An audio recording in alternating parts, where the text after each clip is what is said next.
नमस्कार. गोमंतक टी व्हीवर तुम्हा सर्वांचं मनपूर्वक स्वागत. आज गोमंतक टी व्हीवर अशा सेलिब्रिटी आल्या आहेत ज्यांनी थोड्याच काळात प्रेक्षकांची मनं जिंकलेली आहेत. परमाणू, ब्लॅकमेल, बाजीराव मस्तानी अशा मूव्हीजमध्ये काम करून त्यांनी यशाची शिखरे गाठलेली आहेत. बेगम हे त्यांची नवीन ओळख झालेली आहे. Yes, you have guessed it right. आमच्याबरोबर आहेत एक ती बेगम फेम अनुजा साठे. नमस्कार अनुजा. गोमंतक टी व्हीवर तुमचं मनपूर्वक स्वागत आहे. थँक्यू. सर्वात आधी तुम्हाला गोमंतक यूथ आयकॉन हा पुरस्कार मिळालेला आहे, त्यामुळे तुम्हाला अभिनंदन. थँक्यू. आणि मला तुमची यशोगाथा ऐकायला खूप आवडेल, कारण सगळ्यांनाच उत्सुकता लागली आहे की तुमचा प्रवास, अभिनयाचा प्रवास हा कसा सुरू झाला. ॲक्च्युली आवड म्हणून सुरू झाला. करिअर म्हणून कधी होईल असं मला वाटलं नव्हतं. माझी ॲक्च्युली फॅमिली म्युझिकल फॅमिली आहे. सो ॲक्टिंगचा काही संबंध नव्हता कधीच. पण कॉलेजमध्ये गेल्यानंतर इंटर कॉलेजिएट कॉम्पिटिशन्सचं खूप कल्चर आहे पुण्यात. मी पुण्यात शिकली आहे, पुण्यात वाढली आहे. सो काही खूप मोठ्या मोठ्या कॉम्पिटिशन्स पुण्यात नेहमी होत असतात इंटर कॉलेजिएट, ज्या खूप प्रेस्टिजियस आहेत. गेली अनेक वर्ष, 50-55 वर्ष, 60 वर्ष सुरू आहेत. सो अशा कॉम्पिटिशन्स करता करता, थिएटर करता करता कॉलेजकडनं मला आवड निर्माण झाली.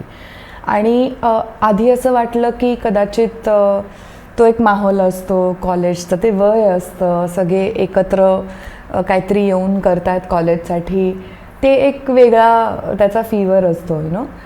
सो मला असं वाटलं कॉलेज संपलं की हे थांबेल आणि I will continue with my post graduation. आणि मला सायकोलॉजीमध्ये पोस्ट ग्रॅज्युएशन करायचं होतं. सो बट इव्हेंच्युअली आय टूक इट व्हेरी सिरियसली, कारण मला असं वाटलं की वाय नॉट. म्हणजे आणि एक होतं की मी पुण्याची असल्यामुळे हे अख्खं फील्ड हे मुंबईत आहे. सो माझी ही तयारी नव्हती की अनलेस अँड अंटिल माझ्याकडे काहीतरी काम आहे तोपर्यंत मी काही मुंबईला शिफ्ट होणार नाही. मी काय आईबाबांचं घर सोडून मी मुंबईला एकटी राहायला जाणार नाही. So I waited. आणि पुण्यातल्या पुण्यातच ॲक्च्युली एक सिरियल आली माझ्याकडे, अग्निहोत्र त्याचं नाव, पहिली मराठी सिरियल माझी, स्टार प्रवाह चॅनलवरती. आणि it was going to be shot in Pune. So मी खूप कम्फर्टेबल होते की ठीक आहे, पुण्यातल्या पुण्यातच करायचं ना. म्हणजे आणि काय महिन्यातून 30 दिवस शूट नाही करायचे आपल्याला, 10 दिवस 15 दिवस कॉलेजही होईल आणि घरी पण राहता येईल, बाहेर कुठेच जायची गरज नाही. असं करत ॲक्च्युली तो एक शो मी केला. बट तरीसुद्धा आय हॅड नॉट डिसाइडेड की मी I will take it up as a career. This was just a hobby. आणि जे काय पैसे मिळायचे it was like a pocket money. घरनं पैसे घेणं बंद केलं of course. And I was very proud of myself की ॲट द एज ऑफ 21 मी घरनं पैसे नाही घेते, I am working. But then they came another opportunity जी मुंबईत होती. आणि अजून एक टी व्ही शोच होता तो पण. तेव्हा मी विचार केला की now if I have something in my hand, now I can shift. आणि मग मी मुंबईला शिफ्ट झाले. आणि then God has been kind. Actually one after the other मी मराठी टेलिव्हिजन शोज करत गेले, काही फिल्म्स झाल्या. आणि एक maybe you must have heard about it, Lagori नावाची एक माझी मराठी सिरियल ॲक्च्युली खूप फेमस झाली, स्टार प्रवाहालाच होती. It was about friends. आणि त्याच्यानंतर actually Marathi to Hindi television असा एक स्विच झाला माझा. सो तोपर्यंत मी मुंबईत सेटल झाले होते. आय न्यू की काय पद्धतीचे कष्ट घ्यावे लागतात. It is not a simple as it seems, you know. So हिंदीच्या ऑडिशन्स मी हा जो एक शो केला तमन्ना नावाचा, it was a very different show. Star प्लसला शो होता आणि that was my first Hindi show as a lead. आणि it was based on a female cricketer. So I had to undergo क्रिकेटचं training, I had to gym, I had to workout, I had to do lot of things for it. आणि खूप वेगळा show होता. मग ते असं होतं ना की एका पाठोपाठ एक, मग एकाच्या नंतर मग दुसरं काहीतरी होत राहतं. सो तमन्ना करायच्या आधी ॲक्च्युली जस्ट थोडंसं आधी मी बाजीराव मस्तानी नावाचा सिनेमा केला संजय लीला भन्सालींचा. बट त्याच्यामध्ये it was my first Hindi असं म्हणूया आपण, but that was a very small character, very small role that I played, but I had a great experience. So त्याच्यानंतर तमन्ना हॅपन्ड आणि तमन्ना संपल्यानंतर मी पेशवा बाजीराव नावाचा एक शो केला सोनी टी व्हीसाठी हिंदी. त्याच्यात मी राधाबाईची भूमिका साकारली होती.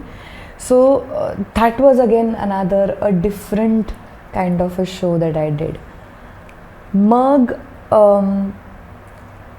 Blackmail happened. I got to meet Irrfan Khan. I worked with him very closely आणि that was my first Hindi film असं म्हणूया आपण, because which I had a substantial and a very, very important role to play in that movie. त्याच्यानंतर I did परमाणू आणि I think by far the best film I त्या मूवीमध्ये तुम्हाला जास्त पॉप्युलॅरिटी मिळाली, तेव्हा तुम्हाला सक्सेस स्टोरी तुमची सुरू झाली. असं म्हणूया. येस.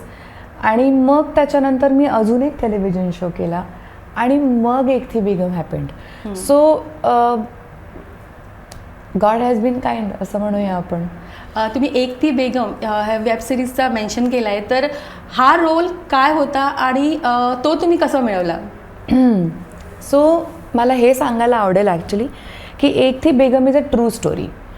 म्हणजे तुम्ही पाहिलं असेल तर अशरफ भाटकर, म्हणजे आम्ही obviously we had change the names, but Ashraf Khan नावाची बाई होती एक, जिनी म्हणजे जे आम्ही शोमध्ये दाखवलं त्या पद्धतीचंच तिचं लाईफ होतं की नवरा was an underworld don, but ह्याच्या म्हणजे गँग वॉरमध्ये ही डाईड आणि त्याचं पूर्ण रिव्हेंज स्टोरी. तर ते actually it was very emotionally आणि म्हणजे physically also it was very challenging. त्याचं जे डिरेक्टर आणि रायटर आहे सचिन दरेकर, सो त्याचा मला एक दिवस फोन आला की आम्ही असा शो करतो आहे आणि प्लीज म्हणजे ऑफिसला येऊन भेटशील का, आपण एक मीटिंग करूया, मी तुला गोष्ट ऐकवतो, काय आहे आमच्या डोळ्यासमोर तू आहेस की तू करावास अशी आमची इच्छा आहे. तर मी गेले, मी स्टोरी ऐकली आणि आय न्यू दिस स्टोरी, मी ही वाचलेली होती, त्यामुळे नाही म्हणायचा प्रश्नच नव्हता. एकतर फिमेल सेंट्रिक काहीतरी करायला मिळणं हे भाग्य आहे. म्हणजे ॲज अन ॲक्टर मी खूप भाग्यवान समजते स्वतःला की आत्तापर्यंत खूप वेगळ्या कॅरेक्टर्स, वेगळ्या भूमिका मला करायला मिळाल्या, विच वर ऑलवेज स्ट्रॉंग. आणि त्यामुळे मी इमिडिएटली त्याला सांगितलं की आय एम ऑन, आपण हे करूया आणि मला नक्की करायला आवडेल. So that is how Begum happened. आणि ऑफकोर्स म्हणजे त्याची मेकिंगची story is it will take another 2 hours for me to tell you ki how difficult it was to make that series, but yes, that is how it happened. पण बेगम जी ही web series आहे ती it's based on real story. तर त्यांची भूमिका साकारताना तुम्हाला काय challenges face करावे लागल्यात? सो चॅलेंजेस म्हणजे कसं होतं जेव्हा एक अशी व्यक्ती की जी आता हयात नाही आहे, you know she is passed away, आणि मग तुम्ही ते कॅरेक्टर जेव्हा उभं करता तेव्हा त्या व्यक्तीबद्दलचं जे तुम्हाला मटेरियल वाचायला मिळेल ते खूप वाचावं लागतं. Of course that's a part of my research as an actor. आणि जी टीम होती माझी रिसर्च टीम, त्यांनी मला खूप हेल्प केली की हाऊ दॅट पर्सन वॉज. आणि मग इव्हेंच्युअली मला माझ्या आयडियाज, माझ्या डिरेक्टरच्या आयडियाज, माझ्या रायटरनी जे लिहिलं आहे त्या आयडियाज ह्या कंबाईन करून कुठेतरी you know I have to build that character. आणि मग ते बिल्ड माझ्या डोक्याने होतं आणि along with of course writer director. So it was difficult. तुम्ही सायकोलॉजी स्टुडंट आहात, राईट? सायकोलॉजी आणि ॲक्टिंग ह्याचा तालमेल कसा बसला? म्हणजे how did you switch over? आणि फॅमिलीचं काय रिॲक्शन होतं तेव्हा? नाही, ॲक्च्युली मला खूप सपोर्ट मिळाला माझ्या फॅमिलीकडनं. Actually I was never studious, very honest. आणि मी जसं म्हटलं की माझी अख्खी फॅमिली ही एक म्युझिकल फॅमिली आहे. आमच्याकडे काका, आजोबा, आत्या, म्हणजे बाबा, सगळेच, everybody is into music. So art form is not new. फक्त ॲक्टिंग नव्हतं कधी.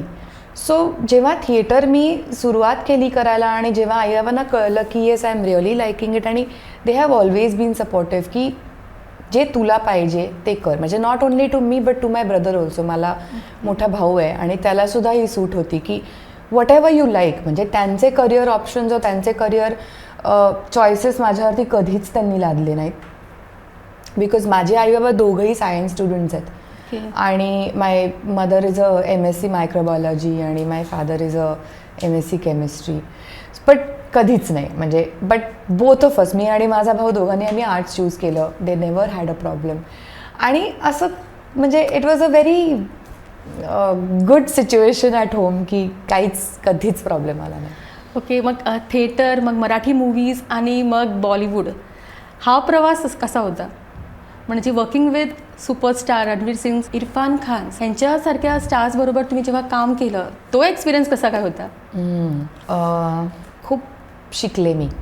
म्हणजे आय लर्न अ लॉट. आणि आय ऑलवेज से दिस की तुम्ही लाईफच्या कुठल्याही स्टेजला असा, वेदर तुम्ही एकदम प्रायमरी स्टेजला आहात किंवा तुम्ही सक्सेसफुल आहात, तुम्ही सक्सेसफुल नाही आहात, whatever it is, learning never stops. So working with these people, म्हणजे सीइंग रणवीर और इरफान खान और John for that matter, plus the directors, म्हणजे not just the actors but हे मोठ्या मोठ्या फिल्म्स बनवणारे डिरेक्टर्स. म्हणजे ब्लॅकमेलचा डिरेक्टर अभिनय देव, ज्याने डेली बेली सारखी फिल्म केली, यु नो, सगळे वेगवेगळे जॉनरचे आणि काम केलेले डिरेक्टर्स, जेव्हा तुम्ही त्यांच्याबरोबर काम करता, आय थिंक तुम्ही खूप काही शिकता. If you just keep your eyes open, you learn a lot. So I think working styles, working ethics, म्हणजे पंक्च्युॲलिटी. सो फॉर एक्झाम्पल, मी हे मला सांगायला खूप आवडेल की John especially is a very very punctual person. So what we can learn from these people is valuing somebody's time, valuing your own time, valuing your co-actor's time, you know, and that is very important. So of course अशा छोट्या छोट्या आपण life hacks खूप शिकतो ह्या मोठ्या लोकांकडनं. So that was a great experience. आमच्या स्टुडिओमध्ये आहेत सेलिब्रिटी गेस्ट अनुजा साठे, आणि त्यांच्याबरोबर आमच्या गप्पा अशाच चालू राहणार आहे. पण आता वेळ झाली एक छोटीशी विश्रांती घ्यायची. घेऊया एक लहानशी विश्रांती.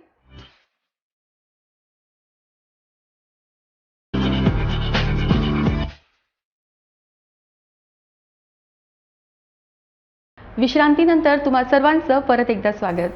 आमच्याबरोबर आहेत अनुजा साठे आणि त्यांच्याबरोबर आम्ही खूप गप्पा मारणार आहोत.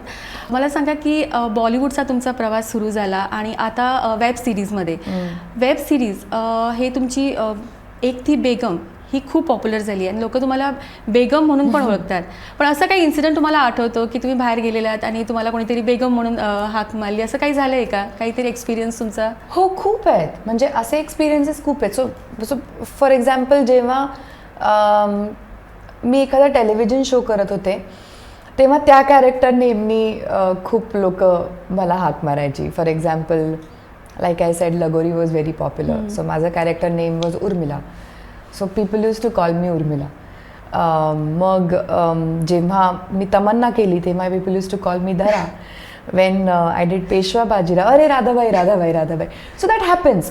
पण मला बरं ह्याचं वाटतं की it doesn't matter whether you know की ते मला अनुजा अशी हाक मारतायत का ते मला माझ्या कॅरेक्टर नेमनी हाक मारतायत. Somewhere I am connected with them आणि that's why this happens. So yes, बेगमच्या बाबतीत तर खूप मला अजूनही, if you open my Instagram, कुठल्याही माझ्या पोस्टवरती कमीत कमी 15, 20, 25, 30 अशा कॉमेंट्स ह्या फक्त रिलेटेड टू बेगम असतील. और people will call me Begum और असं हे होत असतं. So I think another path breaking project and they will start calling me something else. आतापर्यंत खूपशा भूमिका तुम्ही सादर केल्या आहेत, पण तुमची ड्रीम भूमिका कुठची आहे? तुमचं स्वप्न काय आहे? कुठची भूमिका तुम्हाला साकारायची इन फ्युचर? सो मी खूप म्हणजे माझी बिल्ट ॲथलेटिक आहे. So I have been into sports also when I was in school and college. So I don't mind playing a character of a commando और a lady cop okay. or any sports personality for that matter. आतापर्यंतची तुमची आवडणारी भूमिका कोणती आहे? खूप अवघड आहे सांगणं, कारण I love my job. I love my job. आणि मी जे प्रोजेक्ट मी करायला घेते ते मला आवडतं म्हणूनच करायला घेते. सो मी एक कुठलं असं पॉईंट आउट नाही करू शकणार. मी आत्तापर्यंतचं केलेलं सगळं काम माझ्यासाठी खूप स्पेशल आहे. अनुजा जेव्हा ॲक्टिंग करत नाही, तिला खूप वेळ असतो, प्रेफरली वेळ नसतो तुम्हाला माहिती आहे, पण जेव्हा तुम्हाला वेळ मिळतो तेव्हा तुम्हाला काय करायला आवडतं? तेव्हा मला घरी थांबून खूप वेळ नेटफ्लिक्स बघायला आवडतं. So this is me. म्हणजे मित्रमैत्रिणींना भेटणं और ह्या आता गोष्टी होतात. ऑफकोर्स फॅमिलीला भेटणं होतं, कारण की आम्ही मुंबईत असतो आणि पुण्यात फॅमिली आहे. सो आई बाबांना भेटणं होत नाही. सो तो एक पार्ट असतोच ऑब्व्हियसली, की रिलेटिव्सना भेटणं, फॅमिलीला भेटणं, फ्रेंड्सना भेटणं. But apart from that, if it's a lazy day, I wood really prefer sitting at home, playing with my dogs. I have 4 dogs who I don't get to meet every day if I'm working. So spending time with them, playing with them, and just watching Netflix or anything is my favorite pastime. Anuja जर आज actress नसते तर काय? What would have been? 2 options. If either I would have been a trained singer or I would have been a criminal or clinical psychologist. Is it? Yes. Okay. आणि जेव्हा आता acting तुम्ही सुरुवात केली, आता वेगवेगळे रोल्स तुम्ही ऑलरेडी प्ले केलेले आहेत, पण how would you describe Anuja? Very hard working आणि I would say sincere, because I believe in sincerity आणि hard work.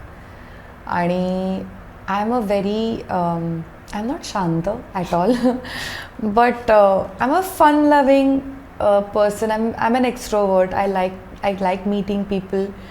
I like spending time with people. I like taking holidays. But yes, at the same time, I'm very, very sincere and hardworking when it comes to my work. सध्या तुमचा upcoming project कुठचा आहे? म्हणजे कुठच्या चॅनलवरती किंवा कुठचा project in hand आहे? सो आत्ता जस्ट मागच्या महिन्यात मी एक शूट संपवलं. महाराणी नावाचा एक वेब शो आला मागच्या वर्षी. हुमा कुरेशी आहे त्याच्यात. So it's based on Bihar politics. So त्याचा 2nd season I just finished. So Sony लिव्हवरती हा शो येईल. आणि ऑफकोर्स पहिला सीझन पण सोनी लिव्हवरच होता, दुसरा सीझन पण सोनी लिव्हवरच होईल. So again that was a very different experience, कारण Bihari dialect, Bihari language, Bihar politics, which I was not aware of. So असे खूप गोष्टी वेगळ्या आहेत या प्रोजेक्टच्या बाबतीत. तुम्ही अनेक बॉलिवूड स्टारबरोबर काम केलं आहे, पण ह्या क्षेत्रात तुमची रोल मॉडेल कोण आहे? रोल मॉडेल ॲक्च्युली ना बऱ्याच आहेत. आणि म्हणजे ॲक्टर्स, रायटर्स खूप, बट काही नावं असे जे खूप, म्हणजे मला खूप वेळा लोक म्हणतात की खूप अनकन्व्हेन्शनल चॉईसेस आहेत माझे. मला मनापासनं who I look up to, की one day, some day I would like to be like her, is Vidya Balan, Konkona Sen, Nandita Das. There are so many. असे अनेक तरुण आहेत, जे तरुण मुलं आहेत ज्यांना ॲक्टिंगमध्ये करिअर करायचं आहे, त्यांना तुम्ही काय सल्ला देणार?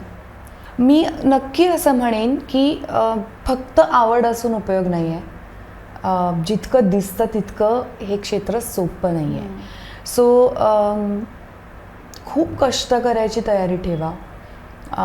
Of course there will be failures. It's not like की मी जे केलं ते सगळं सक्सेसफुल झालं. It's not like that. So I still undergo lot of auditions. It's not like that की मला अरे कोणीही येतं आणि जसे अरे तू आमचा हा प्रोजेक्ट करशील का. No, we still have to prove ourselves. आणि I think that's the best part की when you audition for something, people know whether you are suitable for the job or not. And if they say that you're not suitable for the job, you should take it in the right stride. खचून जाऊन काय उपयोग नाही आहे. Because there are days where actually people say no to your face. There are days when people say yes to your face. So I think हे जेव्हा कळतं आपल्याला तेव्हा you stay grounded. So staying grounded, working really hard आणि not काय म्हणतो आपण, not getting depressed about something is very very important. पुढच्या 5 वर्षात तुम्ही स्वतःला कुठे बघताय? Where do you see yourself in next 5 years? Genuinely speaking, I always played by the ear. I don't know. I have not seen myself मी आत्ता काही म्हणू शकते की I see myself doing a Hollywood film or whatever, but one step at a time. So I see, actually one answer that I can give is I see myself working towards the betterment of myself as an actor आणि doing some amazing projects. That's all. तुमच्या आजपर्यंतच्या प्रवासात who is your biggest inspiration? Biggest inspiration, I think माझी आई बाबा. Okay. कारण मी त्यांना खूप जवळनं बघितलं आहे कष्ट करताना आणि I know I can say that ते माझी इन्स्पिरेशन आहे. तुम्हाला यूथ आयकॉन हा अवॉर्ड मिळालेला आहे. सो यूथसाठी तुम्हाला काय करावं असं वाटतंय? What would you do? I think right now given a choice मी सोशल मीडिया बंद करून टाकीन. हो, because we all, not just we all spend a lot of time on social media. So actually खूप constructive होऊ शकतो otherwise. I don't know, but I don't have that choice. Marathi movies करताना तुम्ही बॉलिवूडमध्ये स्विच ओव्हर केलं, पण was it easy? आणि बॉलिवूडमध्ये तुम्हाला कसं ॲक्सेप्ट केलं? Was it very challenging?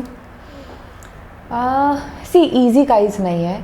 Like I said की I went through auditions. It's not like I jumped or I had somebody to back me up with that. No.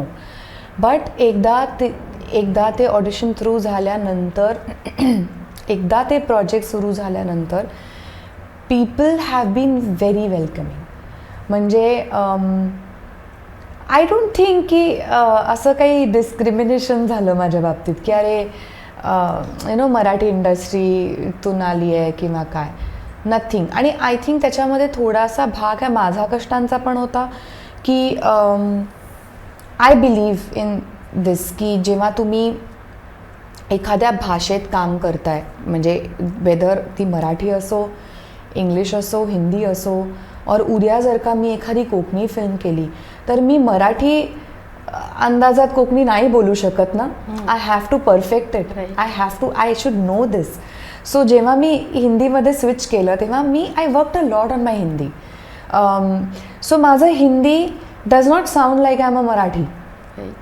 आणि it is not about accent discrimination किंवा something. That is something I generally believe in की नाही, जी भाषा आपण बोलणार आहोत ती भाषा आपल्याला आलीच पाहिजे, ती भाषा जमलीच पाहिजे बोलायला. So I think that also played a very big factor की तिथे असं काही डिस्क्रिमिनेशन झालं नाही. आणि they have been very welcoming. म्हणजे because they also I think everybody values talent and not where you come from, not the ethnicity I think. So त्याच्यामुळे it was not hard at all. In future कुठच्या बॉलिवूड स्टारबरोबर तुम्हाला काम करायला आवडेल? शाहरुख खान. शाहरुख खान? हो. का? कारण फेवरेट आहे. फेवरेट म्हणजे फेवरेट आहे. मी डाय हार्ड फॅन आहे शाहरुख खानची. आजचा कार्यक्रम संपवण्याआधी मला तुम्हाला विचारायला आवडेल की इरफान खान सारख्या एवढ्या मोठ्या बॉलिवूड स्टारबरोबर तुम्ही काम केलेलं, त्यांच्याबरोबर काम करताना काय एक्सपिरियन्स होता? म्हणजे कसा एक्सपिरियन्स होता? सो पहिली माझी रिॲक्शन म्हणजे मी प्रोसेस सांगते 2 मिनटात थोडीशी, की माझं कास्टिंग खूप ऐन वेळेला झालं त्या फिल्मचं. बाकीच्या सगळ्या लोकांची, सगळ्या ॲक्टर्सची रीडिंग्स, वर्कशॉप्स आणि सगळंच झालेलं होतं. सो सगळेच एकमेकांना भेटले होते. फक्त मी नवीन होते खूप आणि मी डायरेक्ट सेटवर गेले. माझं फक्त रीडिंग माझ्या दिग्दर्शकाबरोबर झालं, अभिनय देवबरोबर, आणि मी डायरेक्ट इरफानला सेटवर भेटले. आधीच मला म्हणजे मी फॅन, कारण कोणाला आवडत नाही ना Irrfan Khan, such a great actor he was. So भेटल्यावरती मी पहिले खूप नर्वस होते की बापरे आता, आणि खूप इम्पॉर्टंट सीन होता आमचा जिथे मला त्याला हाड करायचं होतं तोंडावर, की चल हट, असा सीन होता. तर मला पहिले काही मिनटं मला हे म्हणजे जमत नव्हतं की कसं मी ह्या माणसाला कसं हाड बनणार. म्हणजे keep everything aside, character aside, everything aside, मी एवढा रिस्पेक्ट करते या माणसाचा. तर ते आय थिंक इरफानच्या लक्षात आलं, माझ्या डिरेक्टरच्या लक्षात आलं की काय गोंधळ होतोय. आणि इरफानने मला साईडला घेतलं आणि मला सांगितलं, एक काम कर, मी विसरून जा, कोणीतरी असा माणूस आहे जो तुला अजिबात आवडत नाही आणि तुला त्याला इतकं घाण बोलायचं आहे, काहीतरी विचार कर, खूप वाईट विचार कर मनात आणि बोलून टाक, बघ तुला जमेल. आणि ते केला आम्ही तो शॉट आणि ते मला जमलं. So he was so helping, he was so काय म्हणतो आपण की he didn't treat me as a newcomer, because I was a newcomer when I did that film. हिंदीसाठी तर of course I was a newcomer. So मी म्हटलं मगाशी तसं की ह्या लोकांकडनं, ह्या मोठ्या लोकांकडनं शिकण्यासारख्या ह्या अनेक गोष्टी आहेत. So I think if tomorrow there is a person in front of me who is working for the first time, probably I will always remember this experience that happened with me, right? That is it. आज आमच्याबरोबर होते आमच्या celebrity guest Anuja साठे आणि त्यांच्याबरोबर आम्ही खूप गप्पा मारल्या आणि त्यांची इन्स्पायरिंग स्टोरी डेफिनेटली तुम्हाला पण इन्स्पायर करणार आहे. तुम्ही इकडे आलात आणि तुमचा वेळ आम्हाला दिला त्याबद्दल तुम्हाला खूप खूप धन्यवाद. Thank you so much. आणि तुमच्या पुढच्या प्रवासासाठी आमच्याकडून तुम्हाला खूप शुभेच्छा. थँक्यू. वेळ झालाय इथेच थांबायचा. परत भेटूया गोमंतक TV वर. तोपर्यंत पाहत राहा गोमंतक TV. नमस्कार.